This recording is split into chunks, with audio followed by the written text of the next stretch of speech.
Au tout début, le réseau a vu son démarrage avec la création des ateliers interétablissements de productique.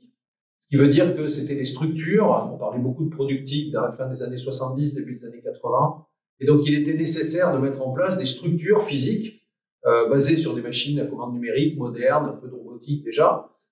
Ensuite est arrivé, grâce à un groupe qui était une émanation de l'Académie des sciences, qui était le CADAS de l'Académie des sciences, qui est aujourd'hui l'Académie des technologies, dont j'ai eu le plaisir et l'honneur, à laquelle j'ai eu le plaisir et l'honneur d'être élu en 2018.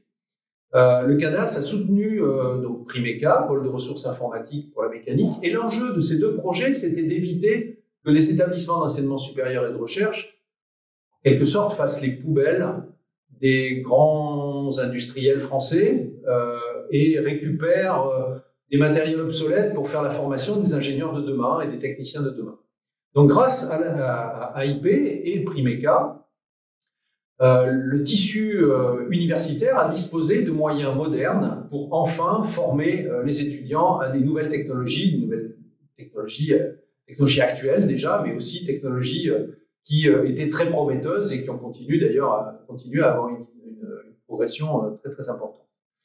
Ensuite, début des années 2000, le ministère a demandé, parce que le ministère finançait les AIP et finançait Primeca pour les investissements essentiellement, le ministère de l'Enseignement supérieur et de la Recherche a demandé la fusion des deux. Pourquoi? Parce que la plupart des matériels qui étaient achetés dans le cadre de Primeca se retrouvaient sur des plateformes AIP. Et donc, de facto, AIP Primeca était devenu une dynamique nationale unique au profit de tout ce qui était conception, innovation, conception et production. Et par rapport à ça, il y a eu donc un continuum jusqu'au milieu des années, enfin jusqu'à, on va dire, autour de 2010, où là s'est posée la question du financement d'un certain nombre de structures. Et AIP Primeca, la question s'est posée. Et donc, le principal reproche était de dire, mais c'est quelque chose d'informel, qui n'a pas d'existence, on voit pas trop. Et donc, à cette époque-là, j'étais conseiller scientifique au ministère, et il se trouve que le dossier est arrivé sur mon bureau.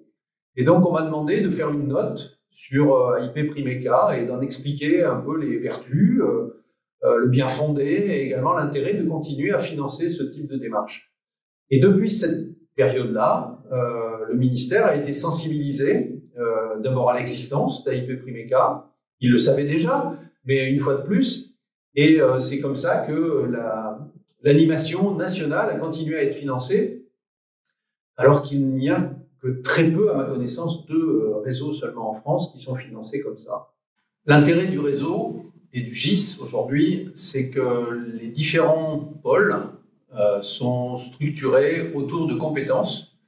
Et ces compétences, elles sont au profit de l'ensemble des acteurs du GIS. Ce qui veut dire que on a, pour ce qui me concerne, eu la possibilité de développer de l'impression 3D, de développer également de la rétroconception, mais aussi de développer du génie industriel avec des plateformes d'assemblage automatisées, etc. Donc, dans toutes ces démarches-là, l'enjeu, ça a été de trouver des tiers-lieux dans lesquels mettre à disposition de l'ensemble des acteurs de l'enseignement supérieur et de la recherche locaux de ces pôles un ensemble de matériel très innovant que chacun n'aurait pas eu l'opportunité d'acheter en propre, et également de mutualiser des personnels techniques afin de pouvoir les valoriser et faire en sorte qu'ils soient accessibles à un maximum d'acteurs pour pouvoir avoir une ouverture vers des technologies qui sont très, très plurielles, que ce soit des automatismes industriels, que ce soit des machines modernes, de la robotique, dans tous les domaines. Tout ce qui peut favoriser l'excellence en conception et en production.